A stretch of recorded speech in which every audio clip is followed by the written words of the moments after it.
Hi everyone, I'm getting ready to work on my tickets for the April swap, and the April swap is women, so it can be for Mother's Day, it can be anything you want. And I put out a whole stack of different, these are some of my favorite stamps, different pictures with women on it to see if I can somehow work these into tickets. So I'm going to get busy on these, and here's another one. These might be a little too big, but those are cute. Here's a little woman on the phone. And here's this woman. Oh, and this is one of my favorite. So I'm going to get busy and I will show you what I do.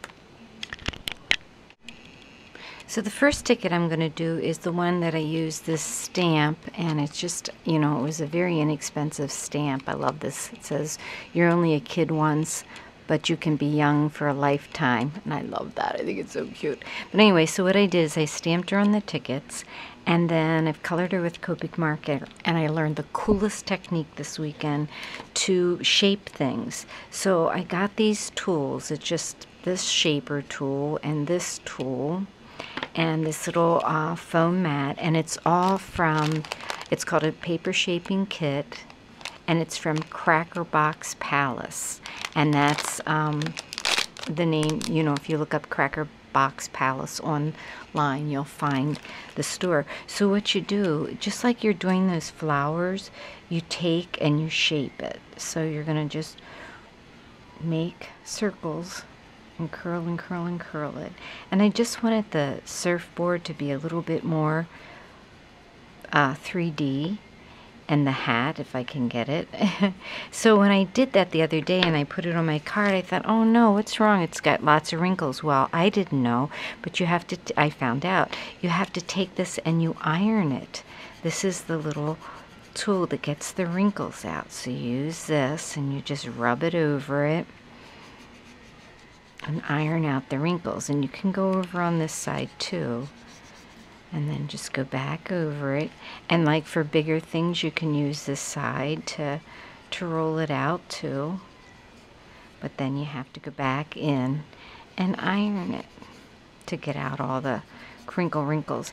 Then what you do is you take a pair of tweezers and just hook it on the edge. And what you're going to do is you're going to put glue just along the edge. Like this, and she advised using the quick dry adhesive, and you just make a little bead around the edge. There we go. This is my favorite glue. You just sit it on your project like this, and it just gives it enough dimension that it looks really, really cool. Now this stuff is quick dry, so you gotta put it on there so that it dries quick.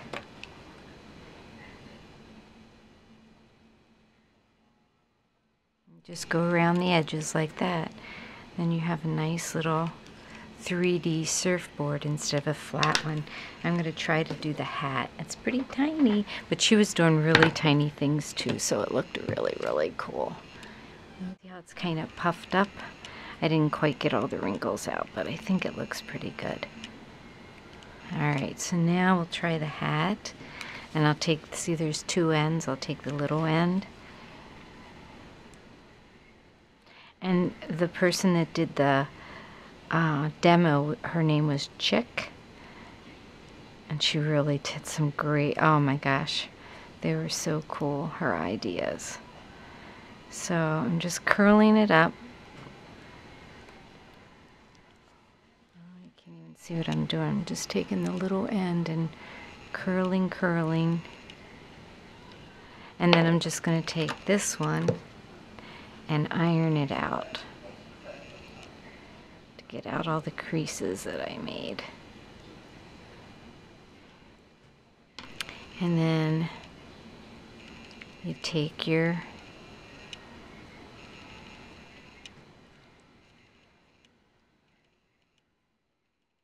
this ironing step is really important. And then you take your tweezers, and for some reason mine are missing, so I'm using this little clamp. And you just go around the edge again with the glue. Tweezers are really important for this part.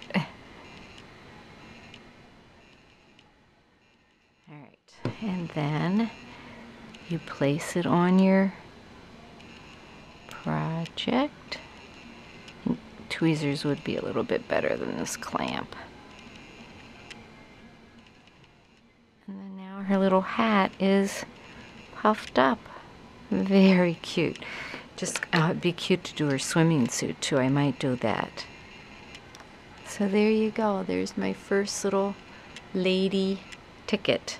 I'm going to be doing some inking around it and stuff, and I'll come back and show you when it's done. I got this set done, and I've popped up the lady's belly and her hat and the surfboard. I'm really enjoying using these tools that I got, and I'll put the link below if I remember. I don't know, you can't really tell, but it just adds just that little bit that makes it so cool. And I put glassy accents there, and I colored the background with some Copic markers.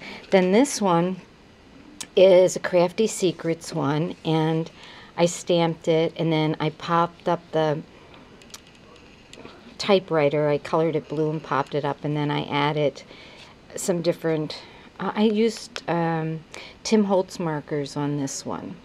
So those are two that I have done. Now this third one, what I want to do is I got these sheets from Tuesday Morning, and they're all tags, and I think they're like 25 in the pack, or 20 or something like that. And so these have lots of ladies on it, like it has this lady and this lady and lots of different steampunky ladies.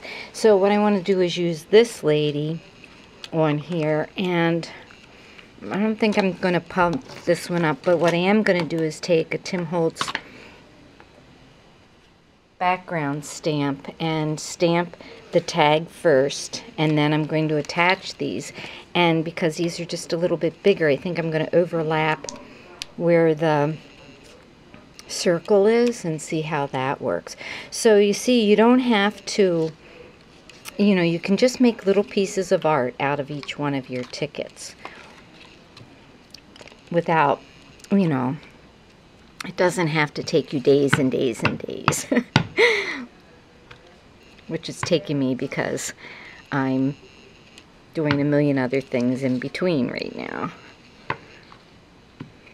I just wanted a little something behind the image on the sides, and then I'm going to distress the sides. And then I'm going to put some vintage lace on it, maybe a little glassy accents, and these aren't going to take too long. Now I'm trying to decide. I might put a brad in between, but if I do that, then you won't be able to cut them apart, which is really the fun part about the tickets. So I might just put them like that. Just about done with this ticket.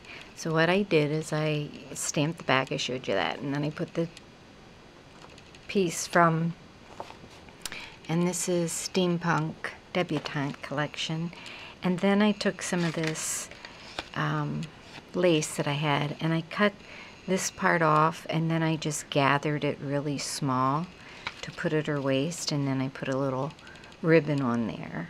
And then at the top of each one I put a brad, and then at the bottom I had some of these old vintage snaps, and I only, you know, torn cards and just a few on them, so I had just enough, one extra to put there at the bottom. Really like those. And then on the back I'm going to put this piece of graphic 45 paper, and that'll be my third one. Okay, so I've gotten all my tickets done. I showed you these two. This one I just used one of the pieces from the Steampunk Debutante Collection chipboard thing on there, and a Tim Holtz script stamp. And then the back I used some more of the things from here, the gears and a clock and like a thread thing. Then this one is also from there. Okay, so that's that one. And here's the last one I did. And this one I just want to add some lines to it. So this is like my favorite. I was watching Tina's video this morning about making little spaces, and so you pull this out and this lifts up, and then there's all this space here that you could write or stamp something, and then this is just a little tag that holds this closed. So this is like a little gatefold here, so the gear holds it shut like that. And then back here, well, let me open it, then back here you can see a little thing there, so there's a little tag there. And then those I just put a little like bead spacer on it.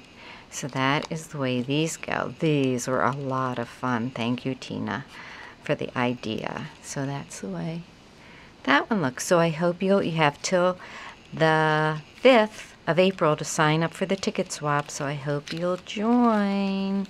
Thanks for watching. Have a great day and have a great Easter. Bye-bye.